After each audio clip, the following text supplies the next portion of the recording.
안녕하세요, 여러분. 오늘은 2-1-1 평면 벡터의 연산 첫 번째 시간을 같이 배워보도록 하겠습니다. 자, 우선 벡터라는 것은 여러분들이 이제 힘이든 속도든 가속도든 물리 시간에 좀 대략적으로 접해봐서 어떤 내용인지 알 수 있을 건데요. 그것에 대해서 수학적으로는 어떻게 정의되어 있는지 그 약속들을 천천히 알아가 보는 시간으로 오늘 첫 시간을 이해하시면 될 것 같아요. 자, 우선 벡터라는 것은 물리 시간에도 같이 배웠겠지만요. 크기와 방향을 함께 갖는 양을 벡터라고 합니다. 평면에서의 벡터를 평면 벡터라고 하고요. 크기만을 갖는 양은 배웠다시피 스칼라라고 이야기를 합니다. 자, 그러면 우리가 주로 아까 이야기했던 힘과 속도, 가속도 등은 힘과 방향을 갖기 때문에 벡터라고 이해할 수가 있겠죠. 자, 그럼 벡터들은 수학에서 어떻게 정의되어 있는지 같이 보도록 할게요. 자, 우선 벡터를 정의하기 위해서 두 가지 점이 필요합니다. 그 벡터의 시작하는 점, 시점과 끝나는 점 종점이 필요한데요. 시점 A로부터 종점 B까지 이렇게 화살표로 연결을 해주시면 이것이 벡터 AB 이렇게 표현을 할 수가 있게 됩니다. AB 벡터라고 이야기를 하고요. 자, 그런데 이 AB 벡터라고 항상 시점 종점을 표현할 수도 있지만 그렇게 표현하게 되면 계산이거나 뭐 이런 부분에 있어서 좀 표현이 좀 귀찮아지잖아요. 좀 많아지고 그렇기 때문에 한 문자로 표현하는 경우도 상당히 많습니다. 그럴 때는 소문자 표기를 이용해서 스몰 a, 스몰 b, 스몰 c 벡터와 같은 식으로 표기를 하게 됩니다. 자, 그 다음에 우리가 또 배워야 될 어떤 용어 정의는 벡터의 크기라는 개념인데요. 벡터의 크기는 무엇으로 정의되어 있냐면 선분 AB의 길이를 벡터의 크기라고 이야기를 합니다. 자, AB 벡터의 크기를 선분 AB의 길이라고 이야기를 하고요. 그것을 표기할 때는 절대값 기호를 나타내서 AB 벡터 옆에다가 절대값 기호를 씌워주거나 아까 이야기했던 스몰 a 벡터의 옆에다가 절대값 표현을 해주시면 벡터의 크기라는 용어로 이해를 하시면 되겠습니다. 자, 아래에 있는 간단한 예시를 보시면요. AB 벡터에다 절대값 표현되어 있으니까 벡터의 크기가 3이다라는 뜻이죠. 그 말은 선분 AB의 길이가 3이다라고 이해를 하면 되겠다라는 뜻이고요. 마찬가지로 벡터 BC에다가 절대값 표현되어 있으니까 BC 벡터의 크기는 즉 선분 BC의 길이가 되고 그것이 4다라고 이해를 하시면 됩니다. 어렵지 않죠? 두 번째로 같이 정의할 내용은 서로 같은 벡터라는 내용입니다. 서로 같은 벡터. 벡터가 같다, 그렇지 않다라는 것이 우선 구분이 되어야, 같음과 다름이 구분이 되어야 연산들을 할 수가 있거든요. 그런데 벡터는 우리가 아까 이야기를 하기를 크기와 방향을 갖는 양이라고 했기 때문에 벡터가 같다라고 이야기를 하려면 마찬가지로 크기도 같고 방향도 같아야 되겠죠. 인정할 수 있죠. 그래서 크기와 방향이 모두 같을 때 두 벡터가 같다라고 이야기를 하고 표기하기를 등호로서 이렇게 표현하게 됩니다. 자, 그러면 크기와 방향이 같은 벡터는 어떠한 이야기를 할 수가 있게 되겠어요? AB 벡터와 CD 벡터와 이 두 가지 벡터가 같게 된다면 여러분들이 이 상황에서 이렇게 두 벡터를 서로 평행 이동해서 겹치게 만들 수 있습니다. 또는 이렇게 평행 이동해서 겹치게 만들 수 있고요. 그래서 여러분들이 이해하시기에는 평행 이동해서 겹치게 될 수 있다면 같은 벡터다라고 이해를 하면 되겠습니다. 좀 중요한 부분이에요. 평행 이동해서 겹칠 수 있다, 겹치게 된다. 그러면은 같은 벡터다라고 이해를 하시면 되겠습니다. 다음에 살펴볼 내용은 여러 가지 벡터라고 이름을 정해봤는데요. 특징 있는 어떤 벡터들을 간단히 좀 언급하고 넘어가려고 합니다. 크기가 1인 벡터를 특별히 단위 벡터라고 합니다. 반지름이 1인 원을 단위 원이라고 했던 거랑 비슷하겠죠. 자, 그 다음에 벡터 AA 벡터. 이것은 시점과 종점이 같게 표현이 되어 있네요. 그죠? A와 B라는 점이 달라야 이 두 가지 점을 연결해서 이런 벡터를 표현하는데 시점과 종점이 같다면 그러면은 크기가 존재하지 않겠죠. 즉 점만 존재하게 되잖아요. 그럴 때는 방향을 특별히 정의하지 않고 연산상의 이유로 그냥 0벡터라고 부르고 그냥 형식적으로 다루게 됩니다. 참고하시면 될 것 같고요. 자, 그 다음에 AB 벡터라는 벡터가 예를 들어서 이렇게 존재하고 있습니다. 그럴 때 크기는 같아야 돼요. 그런데 방향만이 정확히 반대인 벡터를 어떻게 쓰게 되냐면 마이너스 A 벡터라고 쓰게 됩니다. 그래서 A 벡터가 이렇게 주어져 있다면 마이너스 A 벡터는 방향만 정확히 반대고 크기는 같아야 되니까 이렇게 표현이 되게 되겠죠. 그래서 알파벳으로 표현한다면 AB 벡터의 정확한 반대 벡터라고 해서 이것을 예전 교육과정에서 역벡터라고 불렀습니다. 그런데 이런 용어는 필요 없고요. 그래서 어쨌든 BA 벡터라는 것은 AB 벡터와 정확히 방향만 반대인 벡터니까 마이너스 AB 벡터다라는 이런 연산관계 정도는 알아두면 도움이 될 것 같습니다. 그 다음에 우리가 네 번째로 다룰 내용은 벡터의 덧셈입니다. 물론 중요하고요. 물리 시간에 배웠을 겁니다. 삼각형과 평행사변형을 이용해서 벡터의 덧셈을 정의를 하게 되는데요. 외우려고 하지 않고요. 그냥 물리 시간에 배웠던 내용 떠올려 가면서 간단히 이해를 하시면 될 것 같아요.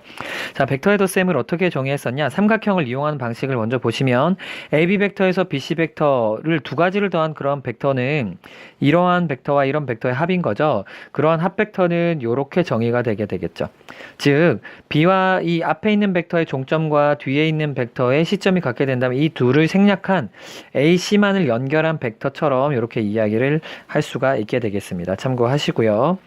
자, 두 번째로는 어떤 방식이 있습니까? 그렇죠. 평행사변형을 이용하죠. 평행사변형법이라고도 하는데요. A, B 벡터와 A, D 벡터를 더합니다. 이때는 시점이 동일해야 돼요.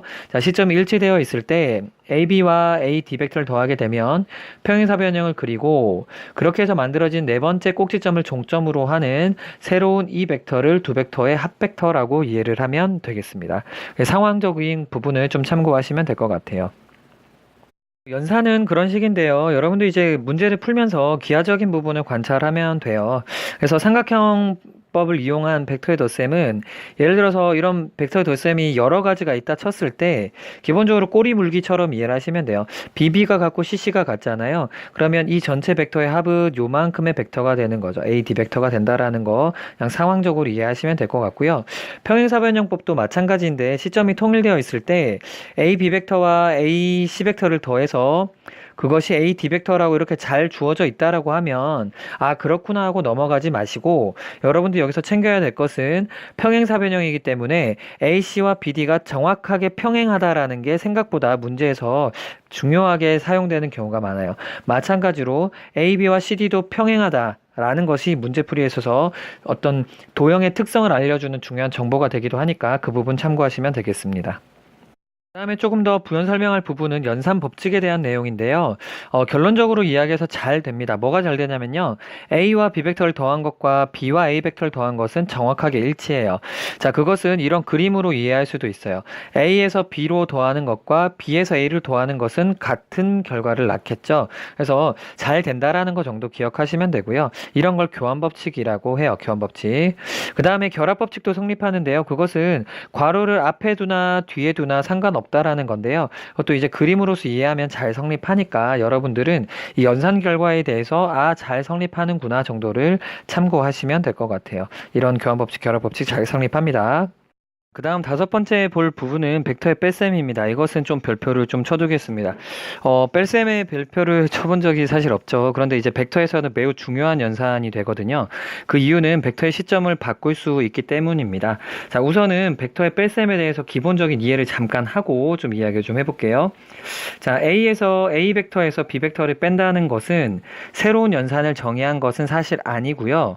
아까 우리가 정의했던 것처럼 B 벡터와 정확히 크기는 같고 방향만 반대인 벡터를 마이너스 B 벡터라고 했잖아요. 그러한 두 벡터의 덧셈을 A와 B 벡터의 뺄셈으로 이해를 하시면 됩니다. 자, 그 말이 무엇이냐면 A 벡터가 만약에 여기에 있고요.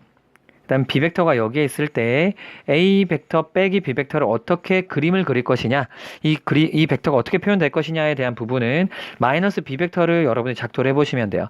자, B 벡터와 크기는 정확히 같고 방향만 반대여야 되니까 마이너스 B 벡터는 이렇게 그려질 테고요. 플러스니까 덧셈은 시점 통일됐으니까 평행사변형 이용해서 그려주시면 이렇게 빨간 벡터가 그려지겠죠.